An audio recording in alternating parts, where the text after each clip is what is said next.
फरीदाबाद की बात करते हैं। सास बहू के रिश्ते को शर्मसार कर देने वाला एक मामला यहां सामने आया। एक इकलौती बहू ने प्रॉपर्टी के लिए अपनी सास को घर में बंद कर दिया, उसे लगातार प्रताड़ित किया।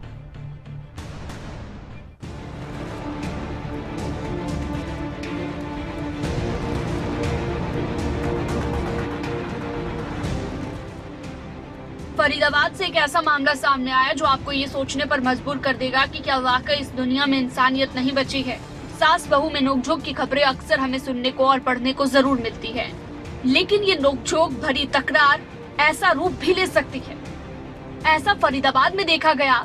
दरअसल फरीदाबाद के NIT क्षेत्र में एक लालची बहू ने प्रॉपर्टी के लालच में अपनी सास को इस कदर प्रताड़ित किया कि बुजुर्ग महिला बेसुध हो गई। तस्वीरों में सिविल अस्पताल में नजर आ रही ये वही अभागी बुजुर्ग महिला है जिसका इकलौता बेटा करीबन 1 साल पहले इसे छोड़कर दुनिया से चला गया, जिसके गम के बादल अभी छटे भी नहीं थे कि बहू गमों का पहाड़ लेकर टूट पड़ी।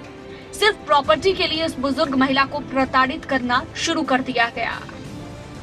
अब हमें कल भी गली वालों ने ही बताया है, या हमारे को लाइव न्यूज से ही पहले पता लगा। हमने लोगों से पूछा, वो कह रहे हमें कुछ नहीं पता आपकी मम्मी कहाँ गई है क्या, लेकिन हमने न्यूज़ देखी तो हमें मतलब लगा कि शायद किसी हॉस्पिटल में। हम रात भर मम्मी को ढूंढा लेकिन हमें नहीं पता चली। हमने इनका नंबर ट्राई किया लेकिन इनका नंबर भी अवेलेबल नहीं हुआ उस समय हमारे को। लेकिन आज सुबह इन्हीं का फोन आया कि आपकी मदर की ये हालत है।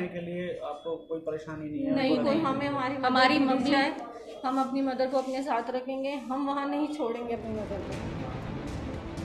जैसे इस बात की जानकारी महिला आयोग को मिली तो महिला आयोग की सदस्य रेनू भाटिया पुलिस कर्मियों के साथ पीड़ित बुजुर्ग महिला के घर पहुंची और बेसुध हालत में महिला को पाया गया, जिसके बाद पीड़ित महिला को सिविल अस्पताल में भर्ती कराया गया। बुजुर्ग महिला कुछ भी बोलने की हालत में नहीं दिखी।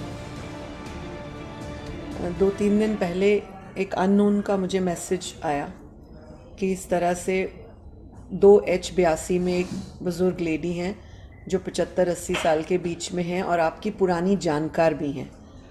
जब ये वर्ड आया कि आपकी पुरानी जानकार है तो मुझे और उत्सुकता हुई कि ऐसा कौन है जो इतना प्रताड़ित है। तो मैंने 2 दिन रेकी की आसपास रह के कि क्या हिसाब है। तो 3rd डे मुझे लगा कि अब मुझे एंट्री करनी चाहिए और इस महिला को सहयोग देना चाहिए हमें पूरा। पुलिस लेकर मैं उनके घर पहुंची तो हमने देखा वो महिला बेसुध थी। उनकी दवाइयों को देखा तो कुछ ऐसी दवाइयाँ उसमें मिली जो देनी चाहिए नहीं देनी चाहिए, ये मेडिसिन के हिसाब से मेडिकल उससे पता करेंगे। लेकिन वो महिला कुछ अपनी बात कहने के उसमें नहीं थी, वो इतनी डरी हुई थी। फिलहाल मामलों की गंभीरता को देखते हुए मामले में महिला आयोग और पुलिस की ओर से गहनता से जांच कर कार्रवाई की जा रही है। बुजुर्ग महिला के बयानों के बाद आरोपी बहू के खिलाफ भी कार्रवाई की जाएगी। दीपक गौतम, फरीदाबाद, खबरें अभी तक।